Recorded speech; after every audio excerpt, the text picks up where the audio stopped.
Hey, what up, y'all? It's your boy, HashBrown Too Legit. And I just want to make this quick video. It's a little something different. But, me and my girl, we were talking last night. We were doing some Bible reading last night.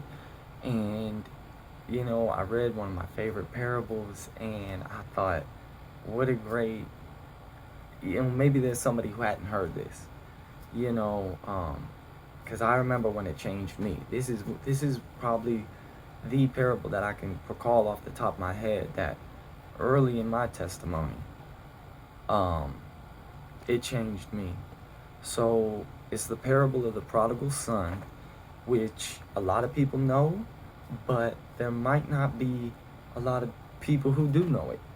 And now just a disclaimer, I'm not trying to be no teacher.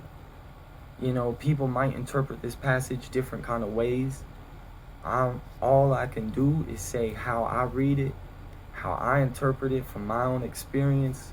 I'm gonna keep it too legit, and it's not hard to understand. You know what I'm saying? So we'll get into it. And for a little context, this is Jesus talking, and he's teaching the people in parables. So we'll dive right into it. So we're starting chapter 15 of Luke, verse 11. So, and he said, a certain man had 2 sons, and the younger of them said to his father, Father, give me the portion of goods that falleth to me. And he divided unto them his living. So pretty much the younger son was like, Dad, your good is dead to me. Cut me mine right now. And not many days after, the younger son gathered all together and took his journey into a far country, and there wasted his substance with riotous living. And when he had spent all, there arose a mighty famine in that land, and he began to be in want. Now right there, that's me. That's exactly what I had done. Spend it all. Everything on riotous living. Drugs, women, the never-ending party in my head, And then I began to be in want. Once I had spent everything, it began to take a hold of me. And, and then there arose a famine in the land. I began to see that everybody was hungry like me for this type of stuff. You know what I'm saying? And yeah, began to be in want, So we'll go verse 15. And he went and joined himself to a citizen of that country, and he sent him into his fields to feed swine. So essentially he sold himself into slavery, And when he would fain have filled his belly with the husks that the swine did eat, and no man gave unto him. Man, this boy would eat what he's feeding the pigs, and still nobody gave him nothing. Damn, that ain't the man. Homeless, sleeping on the beach, and people look at you a certain way, and people judge you a certain way. And I say, man, yeah, I ate out the trash before. Damn right I did, But this is when it gets real good. And when he came to himself, he said, how many hired servants of my father's have bread enough and to spare, and I perish with hunger? I will arise and go to my father, and will say unto him, Father, I have sinned against heaven and before thee, and am no more worthy to be called thy son. Make me as one of thy hired servants. And he arose and came to his father. So we see this son, he did 2 things there. He came to himself. There was a realization inside himself that he was meant for more than this. And then he took action on it. Then he arose and he went to his father. But this is the part that really hits. So I only started in verse. So we'll continue at verse 20. And he arose and came to his father.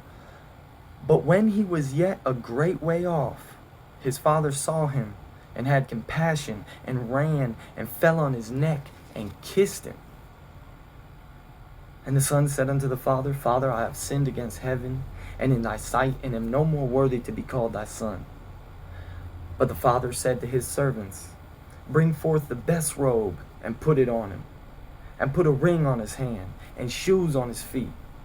And bring hither the fatted calf and kill it, and let us eat and be merry. For this my son was dead and is alive again. He was lost and is found. And they began to be merry. You know what I love? In verse 20, that second part of verse 20, but when he was yet a great way off, his father saw him. To me, that means that, you know what, that father was constantly looking, constantly waiting. He loved him enough. That father loved that son enough to let him make his own choice, go his own way. But he never forsook him. He never forgot him. And he had compassion on him, and he ran to him. He didn't just say, oh, he's coming this way, get all this stuff ready. He ran out to him. The son took action, and the father saw him and ran to him. And then in verse 22, we notice that, you know what? After the son had confessed to the father didn't sit there and berate the son. He didn't say, told you so. He didn't say, oh, how was it? Belittle him, you know. He didn't even say nothing. It wasn't even a matter of thought to him. He immediately told his servants, bring the best robe and put it on my boy. Bring the ring, the shoes, man. Drip my boy out, you know. There wasn't any, he didn't hold anything against him in his heart.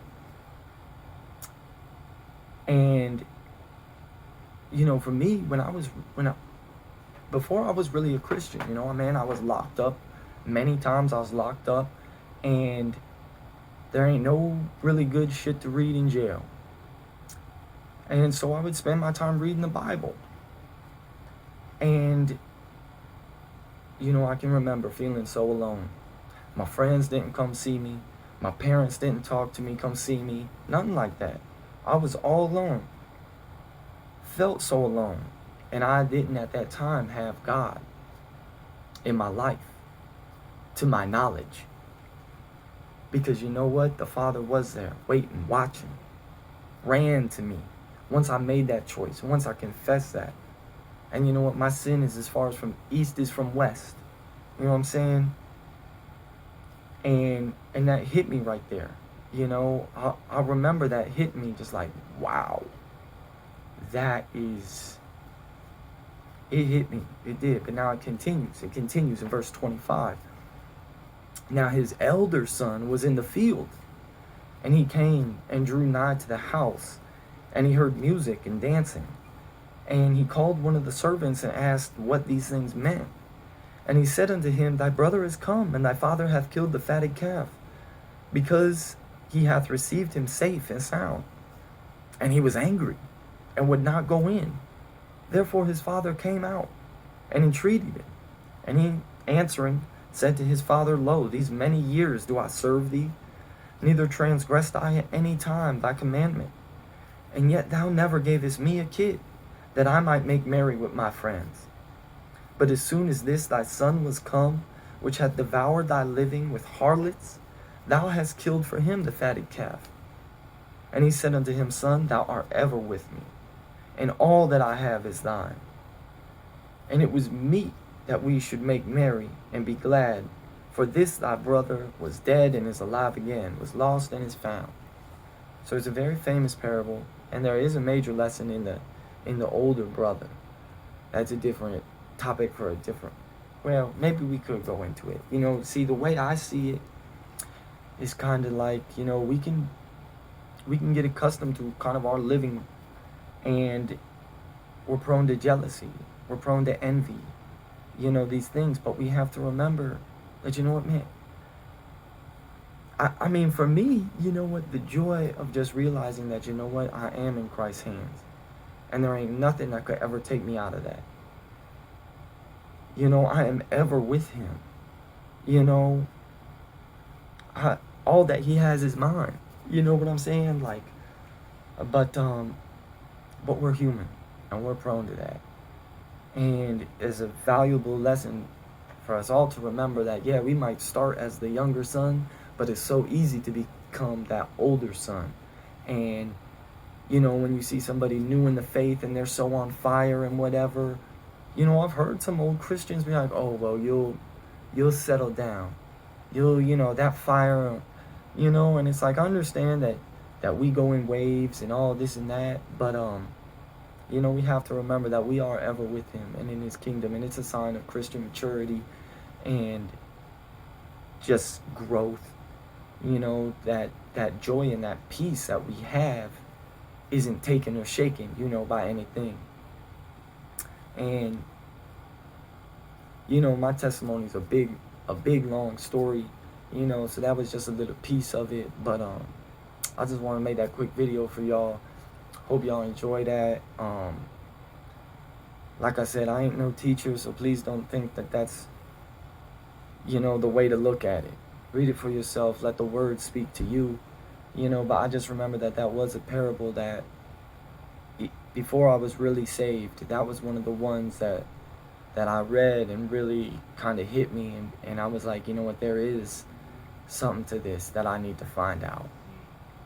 Anyways, y'all, I might do some more videos soon. I don't know. It's birthday season. You know, we got a birthday every week this month, and so it's like I ain't really just yeah.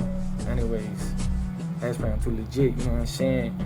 Go ahead, check out the rest of my videos, you know what I'm saying? All that. Take it easy, y'all.